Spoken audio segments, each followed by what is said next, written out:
लेकिन लोनावला पहुंचने में तो 8 घंटे लगते हैं ना। इतनी जल्दी हम लोग लोनावला कैसे पहुंच सकते हैं? आखिर ये कौन सा रोड है जो इतनी जल्दी वहां पहुंचा रहा है? वेट वेट वेट, मुझे ऐसा क्यों लग रहा है कि हमारी ये ट्रिप कुछ अनयूजुअल सी हो गई है। रवि सोए ही जा रहा है, इतना कुछ हो गया लेकिन इसकी नींद ही नहीं खुल रही है। आधी रात को तुम्हें ये लड़की मिल जाती है, फिर ये पता नहीं कौन सा नया रास्ता मिल जाता है, और अब तुम कह रहे हो लोनावला बस 60 किलोमीटर बचा है। I can't believe it. कुछ तो गड़बड़ हो रही है हमारे साथ। क्या यार आयशा, तू तो मजे से नींद में झपकियां ले रही थी ना। अगर तूने वो मशाल और हथियार वाले लोग देखे होते तो तुझे भी यकीन हो जाता। अक्षय ने जो उस मोमेंट पर किया वो सही किया, कुछ अनयूजुअल नहीं है। मैं अक्षय को गलत नहीं बता रही हूँ, लेकिन मुझे यकीन नहीं है कि ये रास्ता सही है। आयशा, आदि और अक्षय के बीच बहस चल रही थी कि उन्हें सड़क के किनारे एक ढाबा दिखाई देता है। चलो इस ढाबे पर उतरकर पता करते हैं कि ये रास्ता कहाँ जाता है। नहीं नहीं साहब, मैं गाड़ी से नीचे नहीं उतरूंगी, आप लोग जाइए, मैं यही ठीक हूँ। मुझे बहुत डर लग रहा है। मुझे भी लगता है कि हमें यहाँ पर नहीं उतरना चाहिए। जहाँ तक मुझे पता है इस पहाड़ी रास्ते पर कोई ढाबा नहीं है, फिर ये ढाबा अचानक कहाँ से आ गया? अरे यार चलो ना, तुम लोग हर काम बिगाड़ते क्यों रहते हो? कुछ खाने को मिल जाए तो ले लेंगे, फ्रेश भी हो लेंगे। ये रवि तो उठ ही नहीं रहा है, इसके लिए भी कुछ पैक करा लेंगे। आदि और अक्षय के कई बार समझाने पर भी आयशा और वो लड़की गाड़ी से उतरने के लिए तैयार नहीं हुई, इसीलिए वो दोनों ही ढाबे के अंदर पहुंच जाते हैं। वहां पहुंचकर अक्षय सिगरेट सुलगा लेता है। आदि, सिगरेट पिएगा? दूर रख इसे, पहले ही शराब पी रखी है, ऊपर से ये सिगरेट। पागल मत बन अक्षय, तुझे गाड़ी भी चलानी है। अरे वो तो कब की उतर गई भाई। कोई है? अरे भाई कुछ मिलेगा खाने के लिए? अक्षय के कई बार आवाज लगाने पर एक रहस्यमयी सा दिखने वाला आदमी अंदर से बाहर आता है। कुछ खाने के लिए है? अक्षय की बात सुनकर वो आदमी एक प्लेट में दाल चावल निकालकर उसकी ओर बढ़ा देता है। छी, ये कैसा खाना है? इसमें तो कीड़े रेंग रहे हैं। खाओ चुपचाप, हम भी कई दिनों से भूखे हैं। अब तुम आ गए हो, अब हमारी भूख भी मिट जाएगी। उस आदमी की रहस्यमयी बातें सुनकर अक्षय बहुत घबरा जाता है। अक्षय उस आदमी को धक्का देकर वहां से भागते हुए गाड़ी की तरफ आ जाता है। आदि चल यहाँ से, ये आदमी मुझे कुछ ठीक नहीं लग रहा है, यहाँ रुकना सही नहीं है। कहाँ तक भागोगे? वो तुम तक पहुंच चुका है, छल चुका है तुम्हें, अब तुम में से कोई नहीं बचेगा। इतना कहकर वो आदमी वहां से गायब हो जाता है। अक्षय और आदि हाँफते हुए वापस गाड़ी में आकर बैठ जाते हैं। गाड़ी में बैठ आदि, हम अभी भी छलाओ में हैं, और उस आदमी ने अभी अभी हमसे कहा कि वो हम तक पहुंचकर हमें छल चुका है। इसका मतलब कहीं ये तो नहीं कि छलावा हम में से ही कोई एक हो? अबे क्या बकवास कर रहा है? क्या नई कहानियां बना रहा है अब तू? अरे तू तो पूरे रास्ते सो रहा था ना, तुझे नहीं पता हमारे साथ क्या क्या हुआ है। तू चुप रह, ये ढाबा भी एक छलावा ही था। कुछ समझ नहीं आ रहा है क्या सच है क्या भ्रम। एक मिनट रवि, इतनी बार गाड़ी रुकी, इतना शोरगुल हुआ, तेरी नींद कैसे नहीं टूटी? तू रवि ही है ना? कहीं ऐसा तो नहीं कि यही छलावा हो? सोचो गाइस, पूरे रास्ते इसने हमसे कोई बात नहीं की है। तुम लोग पागल हो गए हो क्या? हाँ, मुझे तो लगता है ये लड़की ही छलावा है। आधी रात को सड़कों पर लड़कियां नहीं प्रेत घूमती हैं। मेरी मानो तो इसे पहाड़ से नीचे धकेलकर छुटकारा पाओ इससे, देखना उसके बाद सब सही हो जाएगा। पागल मत बनो, मैं एक इनोसेंट लड़की को ऐसे कुछ भी करने नहीं दूंगा।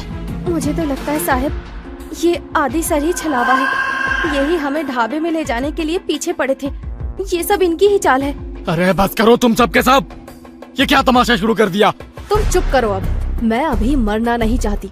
सबसे पहले तो मैं इस लड़की का काम तमाम करूंगी। मुझे भी लगता है कि ये लड़की ही गड़बड़ है। आयशा अपने बगल में बैठी उस आदिवासी लड़की का गला दबाने लगती है। आयशा को उस लड़की का गला दबाते देखकर अक्षय गाड़ी रोक देता है और उसे बचाने की कोशिश करने लगता है।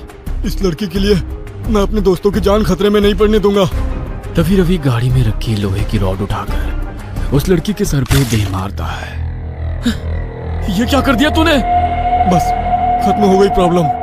इसकी बॉडी को गाड़ी से बाहर फेंको और आगे बढ़ो। लड़की को मारने के बाद वे लोग उसकी बॉडी को गाड़ी से नीचे उतार रहे होते हैं कि तभी दूसरी ओर से कुछ गांव वाले मशाल लेकर उनकी ओर दौड़ते दिखाई पड़ते हैं। ये तो वही लोग हैं ना जिसे ये लड़की छलावा बोल रही थी। इसका मतलब छलावा अभी भी हमारे आसपास ही है। जल्दी चलो यहाँ से। वे चारों घबराकर फिर से गाड़ी में बैठ जाते हैं। देखो, सुबह होने में बस 1 ही घंटा बाकी है। हमारे बीच जो भी छलावा है वो अगले 1 घंटे में हम सबको अपने साथ ले जाएगा। हमें उसके बारे में पता लगाकर उसे खत्म करना होगा, नहीं तो हम में से कोई नहीं बचेगा। Calm down. ये जो कुछ भी है इसने हमारी सोचने की शक्ति को खत्म कर दी है। हम लोग एक भ्रम में हैं। क्या सच है क्या झूठ कुछ भी समझ नहीं आ रहा है। वो हमें इमोशनली ब्रेक कर रहा है ताकि हम पर काबू कर सके।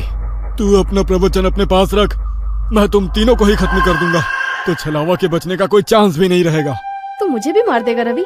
तू तो मुझसे प्यार करता था ना। Shut up! मुझे यहाँ से जिंदा अपने घर जाना है बस। इससे पहले कि रवि आयशा को मारता, आयशा अपने गले में पहने हुए स्कार्फ से रवि का गला घोटने लगती है। तू ही है वो राक्षस, तुझे ही खत्म कर देती हूँ, सारी प्रॉब्लम खत्म हो जाएगी। आयशा और रवि के बीच होती हाथापाई को देखकर अक्षय अचानक से अपनी सीट के पास रखी बियर की बोतल को आदि के सर पर दे मारता है। उस फूटी हुई बोतल से ही अक्षय आदि के ऊपर एक के बाद एक कई सारे वार कर देता है। अक्षय के आदि पर हमला कर देने से अचानक ही आदि का चेहरा बदलने लगता है और वो एक खौफनाक चेहरे वाले प्रेत में बदल जाता है। आदि का चेहरा बिल्कुल काला हो गया था और उसके बदन पर कपड़े भी पुराने और फटे दिखाई दे रहे थे। हैरानी से अक्षय की ओर घूरते हुए वो जोर से चिल्लाया, नहीं, ये नहीं हो सकता। आज तक मेरे भ्रम जाल से निकलकर कोई बाहर नहीं आ पाया है। तुझे कैसे पता चला कि मैं ही छलावा हूँ?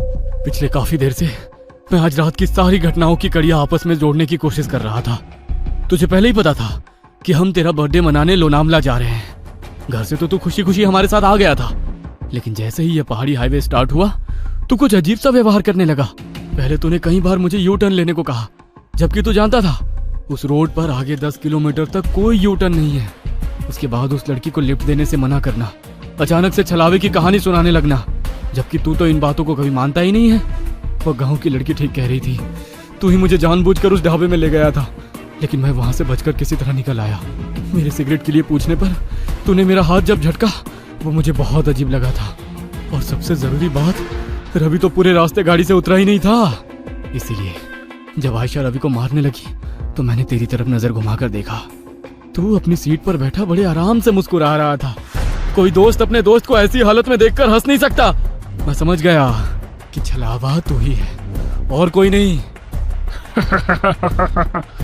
मूर्ख हो तुम सब। मैंने तुम्हें समझने के लिए कितने मौके दिए, लेकिन तुम मूर्ख के मूर्ख ही रहे। मैंने तुम्हें बताया था, छलावा जो चाहेगा तुम बस वही देखोगे। मैंने तुम लोगों की नजर और दिमाग को बांध रखा था। गांव के लोग उस लड़की को नहीं, मुझे पकड़ने के लिए तुम्हारा पीछा कर रहे थे। इसलिए मैंने तुमसे कहा कि गाड़ी मत रोकना। मैंने ही तुम्हें वो ढाबा दिखाया ताकि तुम सब वहां नीचे उतर जाओ और मैं अपना शिकार कर लूं। लेकिन ये आयशा बहुत चालाक है। इसने गाड़ी से उतरने से मना कर दिया था, इसलिए मैं वहां शिकार करने से चूक गया। बस कुछ देर की बात और थी, इस रवि के मरते ही तुम दोनों एक दूसरे की जान के दुश्मन बन जाते और एक दूसरे को मार डालते और मेरी जीत हो जाती। अगर ये आदि नहीं है तो हमारा आदि कहाँ है? तुम्हारा आदि तो उसी जगह मेरा शिकार बन गया था, जब पहली बार तुम सब गाड़ी से उतरकर इस अक्षय से झगड़ा कर रहे थे और वो गाड़ी की डिक्की चेक कर रहा था।